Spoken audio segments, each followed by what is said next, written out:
Part 4. Mr. Rochester. 3 months passed. I had not met the owner of Thornfield Hall. Mr. Rochester had not come home. One January afternoon, I went out and I walked towards the road. I was going to the village of Eyre. I was going to post a letter in the village. Eyre was 2 miles from Thornfield Hall. The day was fine, but it was very cold. I walked quickly, and soon I was near the village. Suddenly, a big black and white dog ran past me. A moment later, a man on a black horse followed the dog. Then, I heard an angry shout. The dog ran past me again. It was barking loudly. I turned round. The horse had fallen on the icy ground, and the man had fallen from the horse. I walked towards them.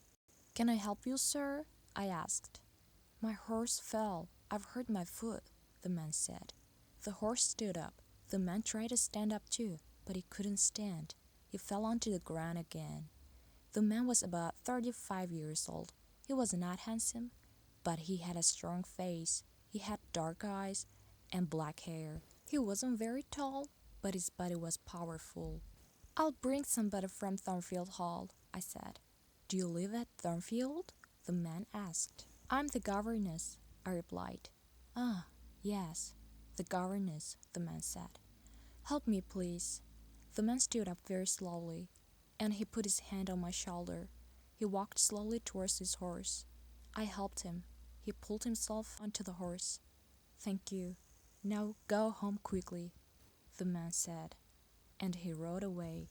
I walked on to the village and I posted my letter. Then I returned to Thornfield Hall. Bright lights were shining in the big house. I went inside. A big black and white dog walked towards me. It came from the dining room. I had seen the dog before. "Whose dog is that?" I asked a servant. "It's Mr. Rochester's dog," the servant replied. "Mr. Rochester has come home, but he has hurt his foot. His horse fell on some ice." I smiled. The owner of Thornfield Hall had returned, but I didn't see Mr. Rochester again that day. I saw Mr. Rochester the next day. He sent for me in the evening. I put on a clean dress. I brushed my hair carefully. Mr. Rochester was in the large sitting room. He was sitting in a big chair. His right foot was on a small chair. Mrs. Fairfax and Adele were sitting with him. "This is Miss Eyre, sir," Mrs. Fairfax said. Mr. Rochester looked at me. He didn't smile. "Sit by the fire, Miss Eyre," he said. "Where have you come from?" "From Lowood School," I replied. "I was there for 8 years." 8 years? Mr. Rochester said. "That is a long time. Who are your parents?" "I have no parents, sir," I answered. "They are dead." "But where's your home, Miss Eyre?" Mr. Rochester asked. "I have no home, sir. I have no family," I said. "Why did you come to Thornfield Hall?" Mr. Rochester asked. "I wanted to leave Lowood, sir," I replied. "I put an advertisement in a newspaper." Mrs. Fairfax replied to my advertisement. "Yes, I did," Mrs. Fairfax said. "Miss Eyre is a good teacher, Mr. Rochester." Mr. Rochester smiled for the first time. "You are very young, Miss Eyre," he said. "I'm 18, sir," I replied. Mr. Rochester smiled again. He didn't ask me more questions. After that evening, I didn't see Mr. Rochester for a few days. Then, one night, he sent for me again. "Sit near me, Miss Eyre," he said.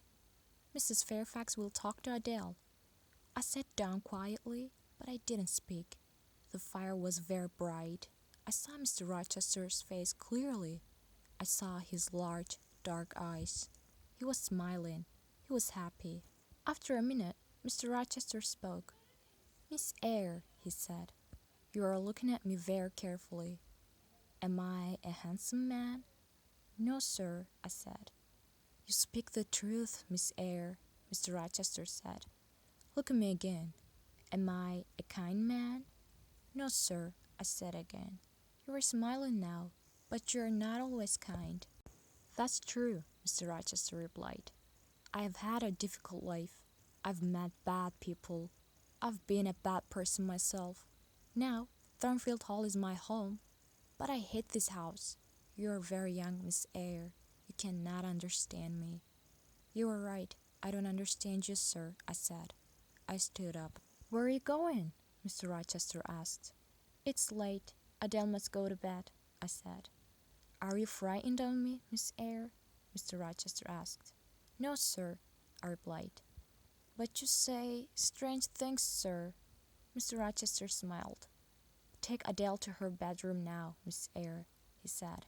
We will talk again tomorrow. After that night, we talked together many times. Mr. Rochester was an interesting man, but he was a strange man too. I often thought about him. Why does Mr. Rochester hate Thornfield? I asked myself. Thornfield Hall is a beautiful place, but Mr. Rochester is not happy.